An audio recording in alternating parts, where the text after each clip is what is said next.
ما كنا نبغي فارتد على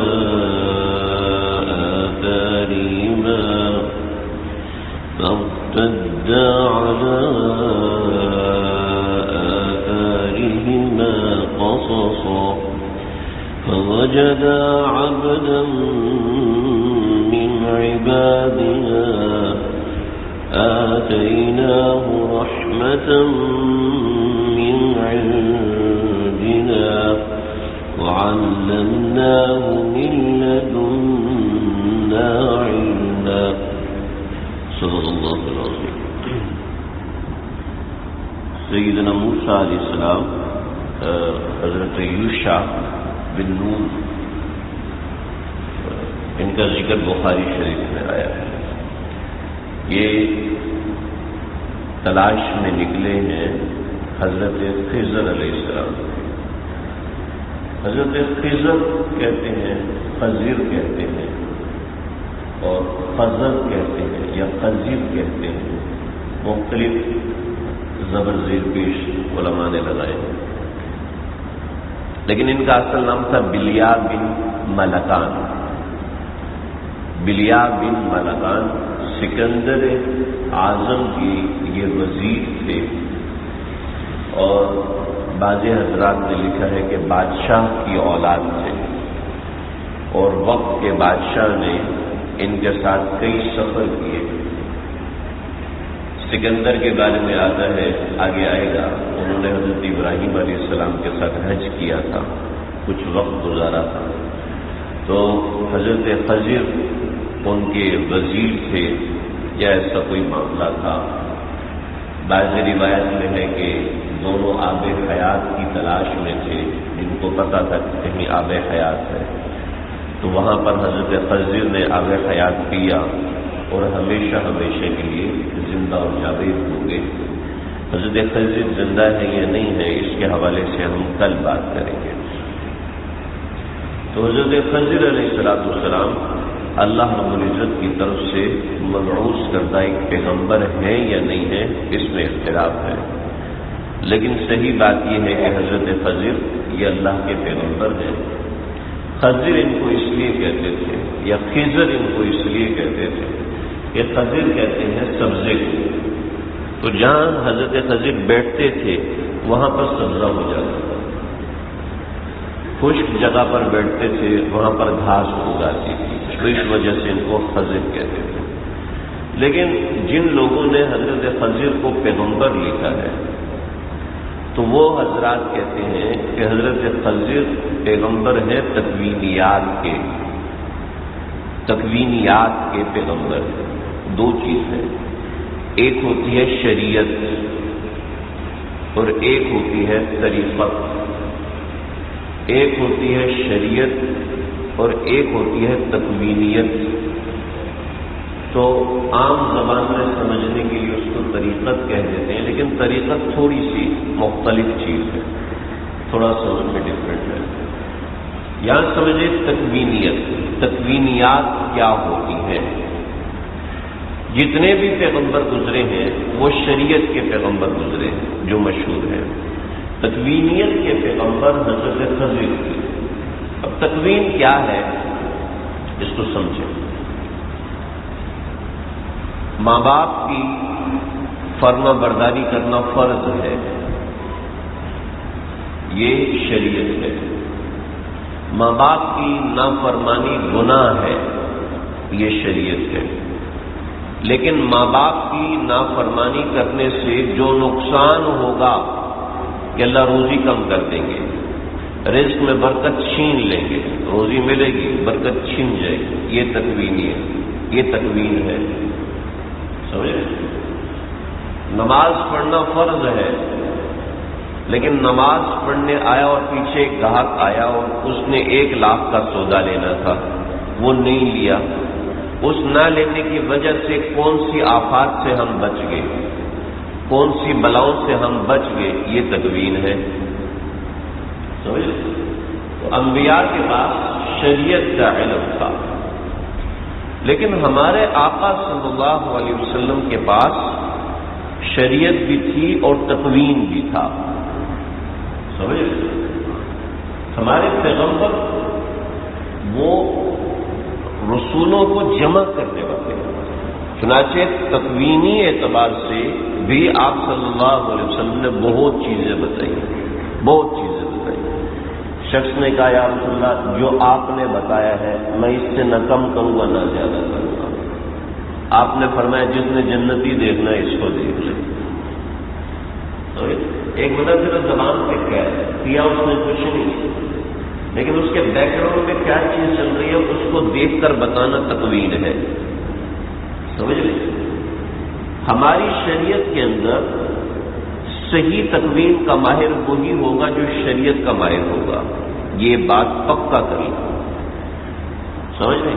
ہم جی قبر پر بیٹھتے ہیں ہمیں پتہ چل جاتا ہے قبر کا حال.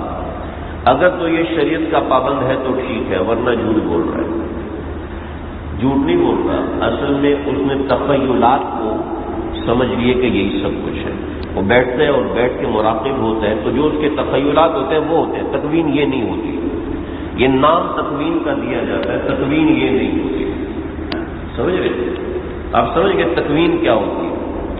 اس میں بڑی بات ہے، لیکن میں قصے پہ آتا ہوں.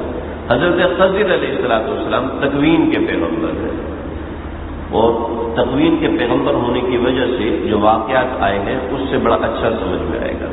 حضرت موسیٰ علیہ السلام وہاں سے نکلے. فلما بلغ مجمع بینہما نسیا حوتہما، دونوں مجمع البحرین پر ملے.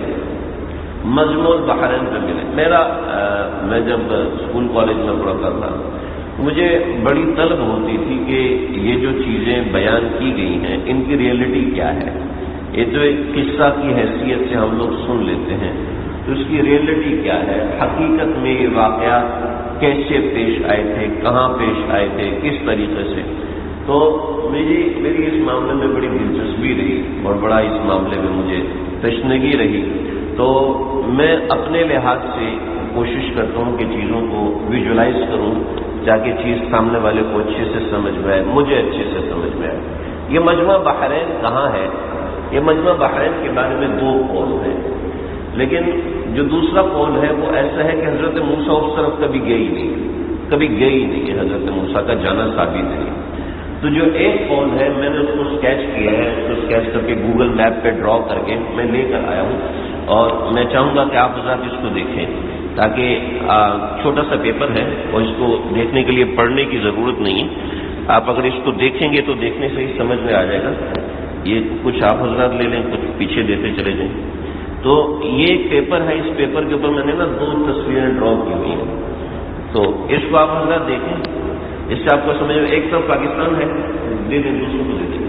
ایک لے کے آگے دیتے چلے جائیں، زیادہ وقت اس میں نہ لگائیں. آپ کو نظر آئے گا دوسری طرف افغانستان ہے، ایران ہے، رشیا ہے، اور اس کے پیچھے کا علاقہ ہے.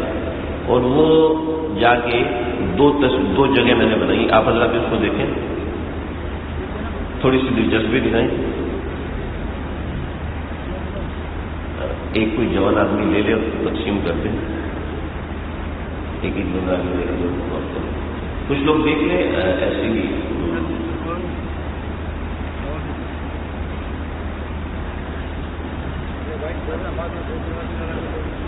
ٹھیک ہے جی، یہ آپ کو نظر آ رہا ہے. جس کو نہیں ملا نا وہ یہاں دیکھ لیے. دیکھیں ہمارے پاس کوئی پاور پوائنٹ یہاں پر ہے نہیں، سلائڈ کے ذریعے سے دکھاتے تو زیادہ اچھا ہوتا. اس کا اہتمام کرنا لمبا ہوتا ہے. کبھی موقع ہوا تو انشاءاللہ. یعنی یہ پاکستان ہے، پاکستان کا ادھر بحیرہ عرب ہے. یہ بحیرہ عرب چلتا ہے، ذرا ادھر میری طرف دیکھ لیں، آپ پیپر کو دیکھتے ہیں. بحیرہ عرب چلتا ہے، یہ یہاں پر تصویر میں نہیں آ رہا. یہ بالکل نیچے چلتا یہ سمندر یہاں پہ آ رہا ہے. ٹھیک ہے جی، یہ سمندر اس جگہ پر پہنچ رہے ہیں، یہ بحر ہند ہے. اور سمندر آگے چلتے چلتے یہ مصر کی طرف اور اسرائیل کی طرف، فلسطین کی طرف چلا جاتا ہے. اور فلسطین کی طرف جا کر اس کے آگے 2 سینگ بنے ہوئے آپ کو نظر آتے ہیں. ایک سینگ یہ ہے اور ایک سینگ یہ ہے. ٹھیک ہے، یہ جو دائیں طرف والا سینگ ہے یہ بحیرہ قلزم ہے. یہ وہی سمندر ہے جس کے اندر سے حضرت موسیٰ کا لشکر نکلا تھا. ٹھیک ہے، اور یہ جہاں پر بحیرہ عقبہ یہ جو لکھا ہوا ہے یہ وہ جگہ ہے جہاں پر حضرت شعیب علیہ السلام تھے، ان کی قوم یہاں پر آباد تھی. یہ مدین کا علاقہ ہے، یہیں پر حضرت شعیب علیہ السلام کی قبر ہے. میرے اس کے بارے میں پورے دروس ہیں. اس کے جو درمیان میں جگہ ہے جہاں پر یہ دو سمندر مل رہے ہیں، اس دو سمندر ملنے کی جگہ کو مجمع البحرین کہتے ہیں. دو سمندروں کے ملنے کی جگہ، سمجھ رہے؟ یعنی جہاں پر ایک سمندر ادھر جا رہا ہے اور ایک سمندر ادھر جا رہا ہے، یہ وہ جگہ بڑی روح پرور جگہ، بڑی خوبصورت جگہ ہے. اور یہ اس زمانے کے اندر بہت سی جگہ مجمع البحرین ہے، یعنی جہاں دو سمندر آ کے ملتے ہیں، بہت سی جگہ ایسی. تو اس جگہ پہ حضرت موسیٰ علیہ السلام کی اور حضرت خضر علیہ السلام کی ملاقات ہوئی ہے. تو یہ ایک جگہ ہے ایسی، ایک اور ایلیا کا ایک مقام ہے وہ بھی ہے، اس کے بارے میں روایت ہے، لیکن صحیح جو روایات ہے وہ اس جگہ کے بارے میں. تو حضرت موسیٰ علیہ السلام نے یہ دیکھیں، یہ حضرت موسیٰ علیہ السلام یہاں سے چلے ہیں اور چلتے یہ یہاں پہنچے. سمجھ لیں یہ اتنا فاصلہ ہے جتنا یہاں سے لے کے سکھر تک فاصلہ ہوگا. ٹھیک ہے، پھر مجمع البحرین کو پار کر کے پھر آگے چلے گئے، پورا دن اور پوری رات کا سفر. سمجھ لیں سکھر سے آگے وہ چلے گئے ملتان تک. ٹھیک ہے، اور پھر وہاں سے واپس پلٹے. جب وہاں سے واپس پلٹے ہیں تو مجمع البحرین کے اوپر پہنچے ہیں، تو وہاں پر حضرت خضر علیہ السلام بلیہ بن ملکان ان کا نام تھا، وہ وہاں پر چادر اوڑھ کے لیٹے ہوئے تھے. جہاں وہ لیٹے ہوئے تھے وہاں پر گھاس لگی ہوئی تھی اور گھاس اگی ہوئی تھی. تو حضرت موسیٰ فوجد عبدا من عبادنا آتیناہ رحمۃ من عندنا، اس کو ہم نے اپنی طرف سے علم دیا تھا، رحمت دی ہوئی تھی. وعلمناہ من لدنا علم، اور ہم نے اپنے پاس سے علم سکھایا تھا. یعنی اللہ رب العزت جو علم اپنے پاس سے سکھاتے ہیں اس علم کی بڑی شان ہوتی ہے. اللہ سے مانگنا چاہیے کہ اللہ جی مجھے اپنی طرف سے علم عطا فرمائے. اللہم آتنی من لدنک علما، اللہ مجھے اپنی طرف سے علم عطا فرمائے. جو علم اللہ کی طرف سے انسان کو نصیب ہوتا ہے وہ بڑا مضبوط اور بڑا پکا ہوتا ہے، اور وہ اگر صحیح علم ہو تو انسان اس کے ذریعے سے بڑی روشنیاں پھیلا سکتا ہے. قال له موسیٰ، حضرت موسیٰ علیہ السلام نے ان کو سلام کیا. وہ لیٹے ہوئے پتہ ہے کہ جاگ رہے ہیں، تو پاس آئے اور سلام کیا. اب دیکھیں استاد کیسا ہے اور شاگرد کیسا ہے. شاگرد کتنا بڑا آدمی ہے میں نے بتایا تھا، اور استاد کتنا ہے کہ استاد کی نبوت کے بارے میں اختلاف ہے. استاد اتنے چھوٹے درجے کا آدمی اور پیغمبر اتنے بڑے درجے کا آدمی. ایک بات میں پہلے بات کر دوں، ہمارا اہل سنت والجماعت کا عقیدہ ہے کہ تمام کے تمام انبیاء معصوم ہیں، انبیاء سے کبھی گناہ سرزد نہیں ہو سکتا. یہ جو میں نے تکبر کے حوالے سے بات ذکر کی تھی، خدا نخواستہ اس کو ہرگز یہ نہ سمجھا جائے کہ حضرت موسیٰ علیہ السلام کی طرف تکبر کی نسبت ہے، بلکہ مطلب یہ ہے کہ ایک بڑا بول اللہ کو پسند نہیں آیا، اگرچہ وہ تکبر کا نہیں تھا. تو ہم دن میں کتنے بول جاتے ہیں جو تکبرانہ ہوتے ہیں اور جس کے پیچھے کوئی سند نہیں ہے ہمارے کہ ہم متکبر نہیں ہیں. حضرت موسیٰ کے پیچھے تو سند ہے نا. تو ہمیں بولنے میں، ہمیں اعمال میں، ہمیں اطوار میں کتنی احتیاط کرنی چاہیے. آپ علیہ السلام نے تکبر کی بہت سی نشانیاں بیان فرمائی ہیں.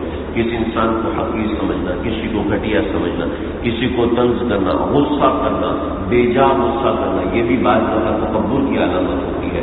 بعض دفعہ بلکہ اکثر اوقات غصہ تکبر کی وجہ سے آتا ہے. تو یہ بڑی اہم چیز ہے جس کی اصلاح بڑی ضروری ہے. جس سے مناسبت ہو اس سے اصلاح کروائی جائے. تکبر کی اصلاح خود سے کبھی بھی نہیں ہوتی، یہ یاد رکھیے گا. میں کتاب پڑھ لوں گا مفتی تقی عثمانی صاحب کی اصلاحی مجالس، اس میں تکبر سے بچنے کے طریقے دیے ہوئے ہیں. ٹھیک ہے، اس سے آپ کو علمی طور پہ فائدہ ہو جائے گا.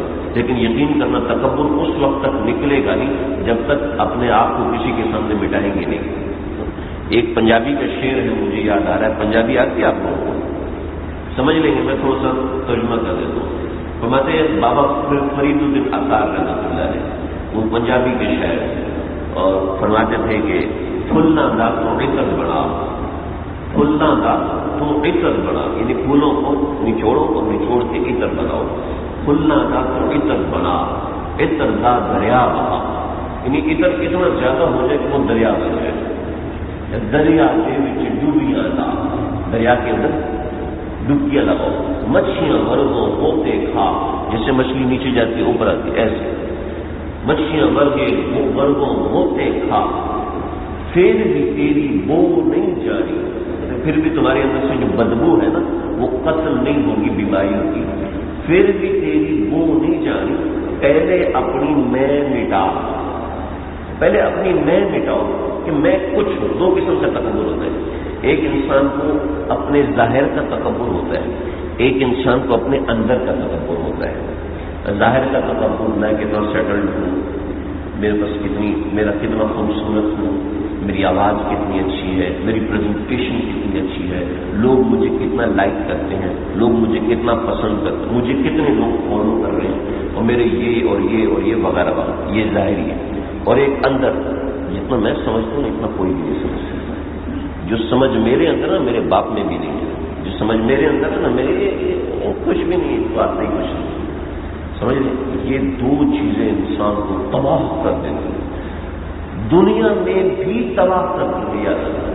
یہ نہیں کہ آخرت میں تو تباہی ہے ہی ہے، لیکن دنیا میں بھی ایسا شخص تباہ ذلیل ہو کے رہتا ہے۔ آپ صلی اللہ علیہ وسلم کا فرمان ہے، میں اور آپ مسلمان ہیں، حتی لہو احون من کلب و خنازیر، اللہ اس کو لوگوں کی نظر میں کتے سے اور خنزیر سے بھی زیادہ گھٹیا بنا دیتے ہیں جس کے مزاج میں تکبر ہوتا ہے۔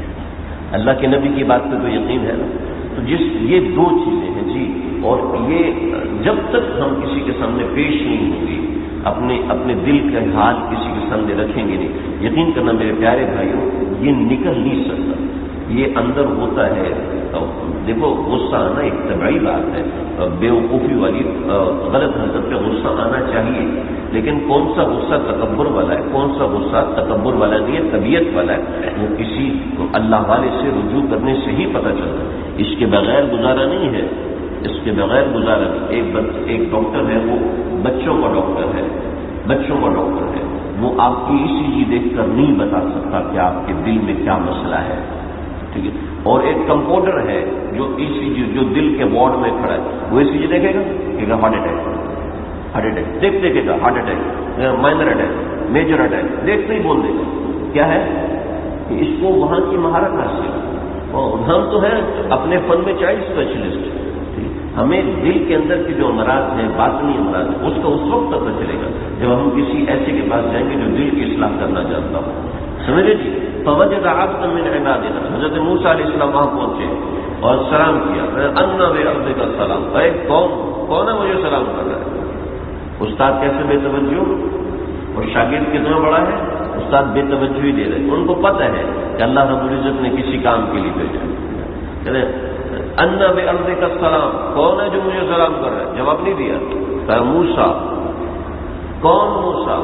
ابھی آنکھیں بند ہیں، کھول کے دیکھنا دوبارہ نہیں کیا، یا موسیٰ بنی اسرائیل، موسیٰ بنی اسرائیل والا ہے، میرے پاس کیا لینے آئے؟ اٹھ کے بیٹھ گئے، میرے پاس کیا لینے آئے کہ جی آپ سے علم سیکھنے آئے ہوں۔ هل اتبعک علی ان تعلمنی مما علمت رشدا، آپ کو جو اللہ نے سکھایا مجھے سکھائیں گے؟ اگر کسی سے سیکھنا ہے تو ایسی تواضع ہونی چاہیے، ایسی تواضع ہوگی دوستوں بہت کچھ سیکھ جائیں گے۔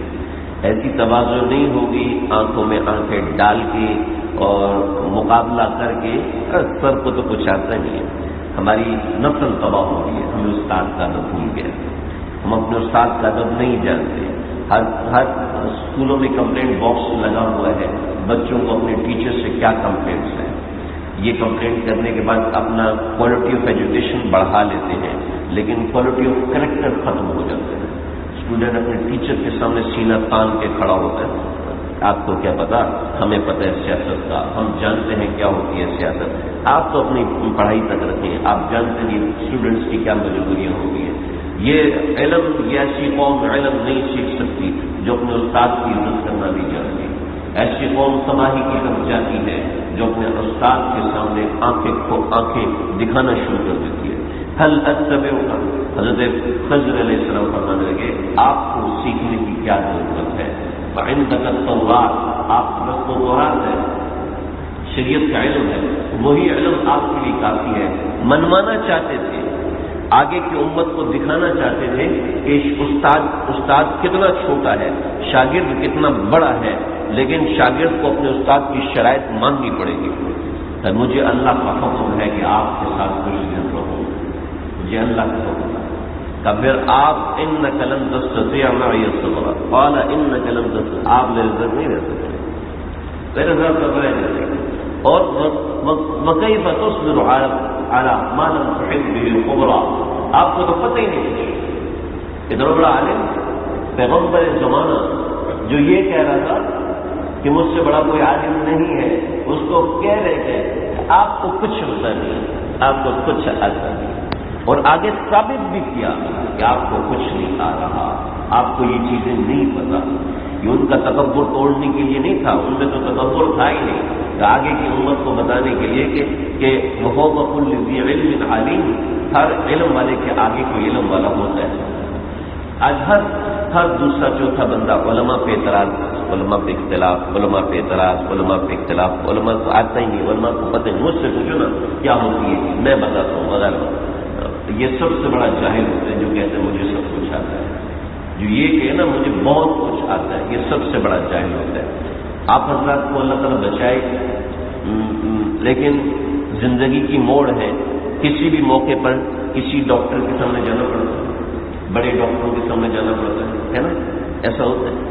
میں جتنے ڈاکٹروں سے ملا ہوں جو کہ 30-35 سال کے تجربے والے تھے، جتنے ایسے ڈاکٹروں سے ملا ہوں جو 30-35 سال کے تجربوں والے تھے، وہ ہمیشہ یہ کہتے ہوئے نظر آئے کہ اللہ ٹھیک کرے گا، ہمارا کام دوائی دینا ہے. ہر ڈاکٹر نے یہ کہا، ہر ڈاکٹر نے یہ کہا کہ جن کا رزلٹ 100%. آغا خان کی تو یہ ڈاکٹر میری ملاقات رہی، میری بات چیت رہی، دوستوں کے ریفرنس سے کہ کسی بیمار کی وجہ سے جانا ہوا، اس کو اللہ ٹھیک کرے گا، ہمارا کام دوائی دے. اور جو ڈاکٹر ایسے ملے 5 سال 10 سال 15 سال جن کا تجربہ تھا، اس دوائی سے بھی آرام دیا، سمجھ لیا اس کو کیا مسئلہ ہے، ایک اور ٹیسٹ کراؤ، ایک اور ٹیسٹ کراؤ، اس دوائی سے کیوں آرام دیا مجھے سمجھ میں نہیں آ رہی، یہ کوئی اور گڑبڑ ہے، ایک اور ٹیسٹ کرو. دوستوں کے اوپر وہ شافی لکھنا بھی چھوڑ دیا کہ شفا دینے والے اللہ کی طرف. وہ اپنے آپ کو اتنا سمجھدار سمجھ لیا کہ بھی ہم دوائی دے کے ٹھیک ہو جائے، کیونکہ نظر آ رہا ہے دوائی دیا ٹھیک ہو گئی، دوائی کی بخار ہو گیا تو نظر آ رہا ہے. لیکن جو پکے علم والا ہوتا ہے نا، وہ اپنے علم کی نسبت اللہ کی طرف کرتا ہے. جو کچے علم والا ہوتا ہے، مجھ جیسے کچے پکے ہوئے چھوڑو یار، اس مسئلے کا صرف یہ حالت میں بتا رہا ہوں، اس کے علاوہ کوئی نہیں. اور حضرت اللہ رب العزت نے حضرت موسیٰ کے سامنے یہ کلمات کہلوائے، یہ کلمات وَكَيْفَ تَصْبِرُ عَلَى مَا لَمْ تُحِطْ بِهِ خُبْرًا.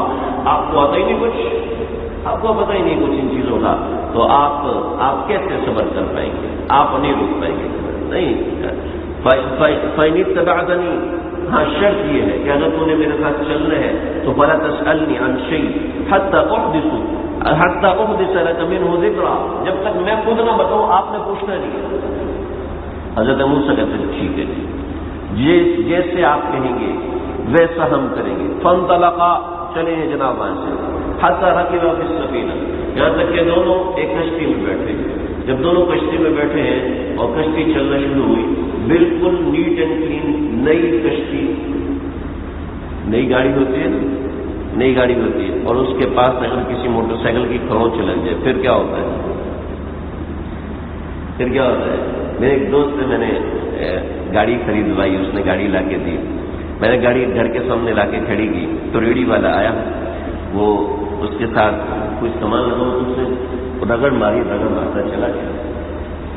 میرے پاس تو نئی گاڑی تھی، مجھے اتنی قدر نہیں تھی اس کی، تو میں نے کہا چل ہوتا رہتا ہے جانے. وہ شام کو آیا، میرا دوست سمیر میں آیا، کہتے ہیں کہ دیکھو یہ کیا کر دیا، یہ اسکریچ کیسے آ گیا، تو بڑا مسئلہ ہو گیا، ریٹ گر گیا، ابھی آپ بیچیں گے تو 20-30 ہزار روپے نیچے چلا گیا. کوئی اب کیا ہوگا، یہ پہلے تو نہیں تھا. اتنی ٹینشن کی ہے بھائی، یہ ریٹ آپ کی گاڑی کا گر گیا، لوگ ایکسیڈنٹل سمجھیں گے. اتنی اس نے مجھے میرے سامنے انگلیوں پہ گروانا شروع کر دیا، اتنی زیادہ. تو نئی چیز کی قدر ہوتی ہے، نئی چیز کی قدر ہوتی ہے. اور نئی گاڑی ہم دیکھتے ہیں سڑک کے بغیر کسی کے لگ جائے تو پھر دوسرے کی خیر نہیں ہوتی، تو بڑے مسائل ہوتے ہیں. یہ نئی کشتی ہے، جب نئی کشتی ہے پہلی دفعہ نکالی ہے تو ان دونوں کو دیکھا، دونوں بزرگ بیٹھے ہوئے. تو جب حضرت موسیٰ کو تو نہیں پہچانتے، حضرت خضر کو پہچانتے تھے. تو حضرت آپ آئیے کشتی میں بیٹھے.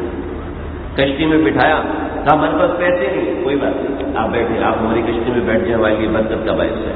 جب بیٹھے کلاڑی اٹھائی اور ہمارا نئی کشتی کا اندر سے پورا تختہ نکال گیا۔ حضرت موسیٰ کو آگے جلال، اس نے آپ کے ساتھ احسان کیا اور آپ نے اس کی چیز خراب کر دی۔ حل جزاء الاحسان الا الاحسان، احسان کا بدلہ تو احسان ہے، احسان کا بدلہ یہ کہ آپ نے اس کی کشتی توڑ دی۔ وہ آپ کے عزم میں کچھ نہیں کہے گا، لیکن یہ تو آپ نے غلط کیا۔ تو حضرت موسیٰ حضرت خضر فوراً کہتے ہیں، قال الم اقل لک، تجھے کہا نہیں تھا انک لن تستطیع معي صبرا، آپ میرے ساتھ صبر نہیں کر سکتے۔ چلے جی، حضرت موسیٰ علیہ السلام فرماتے ہیں، اوہ لا تؤاخذنی بما نسیت، میں بھول گیا، آپ مجھے کچھ نہ کہیں، اس دفعہ معاف کر دیں، ولا ترهقنی من امری عسرا، آپ مجھے مشکل میں نہ ڈالیں، بس ایک دفعہ غلطی ہوگی، آگے نہیں ہوگی۔ یہ لوگ کشتی پہ چلے، کشتی سے اترے ساحل سمندر کے اوپر، بڑی بھیڑ لگی ہے، لوگ خوش ہیں، باش ہیں، ساحل سمندر پہ خوش باش لوگ آتے، بیمار لوگ تو نہیں آتے۔ تو وہاں کچھ بچے کھیل رہے تھے، تو ایک بچے کو پکڑا اور ذبح کر دیا۔ حضرت موسیٰ سمجھ گئے، یار یہ تو میرے بس کی چیز نہیں۔ یہ تم نے کیا کیا؟ اقتلت نفسا زکیۃ بغیر نفس، ایک انسان کو قتل کر دیا اور ایک بچے کو قتل کر دیا بغیر نفس، کو بلا وجہ قتل کر دیا، اس نے کوئی جرم نہیں کیا، اور قتل جیسے گناہ وہ بھی جان بوجھ کے آپ نے کیا۔ او یہ تو قابل برداشت نہیں۔ تو لگے قال الم اقل لك انك لن تستطيع معي، تجھے کہا نہیں تھا میرے ساتھ رہنے۔ تو حضرت موسیٰ سمجھ گئے یہاں گزارا نہیں، کہا ٹھیک ہے، اگر اگلی مرتبہ میں نے کچھ کیا تو مجھے نکال دیں۔ چنانچہ آگے نکلے، بستی میں پہنچے، بستی میں پہنچ کے ان سے کبھی آتنا غداءنا، کل ہمیں کھانا دے دو۔ تو ابوا ان يضيفونا، ان لوگوں نے کہا نہیں ہم تو نہیں دیتے، ہم تو کھانا نہیں دیتے۔ تو چپ کر کے بیٹھ گئے۔ وہاں ایک دیوار، وہ دیوار گر رہی تھی، حضرت موسیٰ لگے، حضرت خضر لگے اور دیوار کو سیدھا کر دیا۔ دیوار کو سیدھا کیا، حضرت موسیٰ نہیں پہچانتے تھے اتنی سی بات بھی ہے۔ حضرت موسیٰ نے بتا دی، آپ ان سے کہہ دیتے کہ بھئی میں دیوار سیدھی کر دیتا ہوں، اس کے عوض مجھے کھانا کھلا دو، تو آپ کو کھانا مل جاتا۔ ان سے مانگنے کی ضرورت نہیں تھی، آپ نے بلا وجہ ان سے مانگا، اس کی اجرت مانگ لیتے تو زیادہ آسان تھا۔ اور میں کہ ہاتھ آپ کرا خود نہیں اور میں اور آپ ساتھ نہیں کرا۔ پھر فرمایا کہ آؤ میں تمہیں ان کی تفصیل بتاتا ہوں۔ اس کی تفصیل میں بہت سی چیزیں میں اجمالاً آج بتا دوں تاکہ واقعہ ایک طرف سے مکمل ہو جائے، کی تفصیل کا لفظ کروں گا۔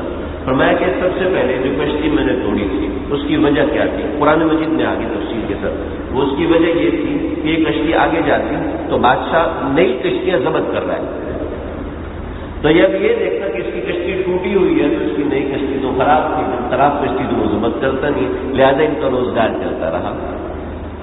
چنانچہ کبھی اگر ہمارا کوئی نقصان ہو جائے تو اس نقصان پہ ہائپر نہ ہو سکتا ہے اس نقصان میں میرا بہت بڑا فائدہ ہوگا۔ چنانچہ یہ تو ایک تختہ گیا، وہاں کوئی کشتی چلی جاتی تو یہ بالکل بے روزگار ہو جاتے ہیں۔ دوسرا، جس بچے کو میں نے قتل کیا، یہ بچہ اپنے ماں باپ اور اپنی نسل کے ایمان کو ختم کرنے کا ذریعہ تھا۔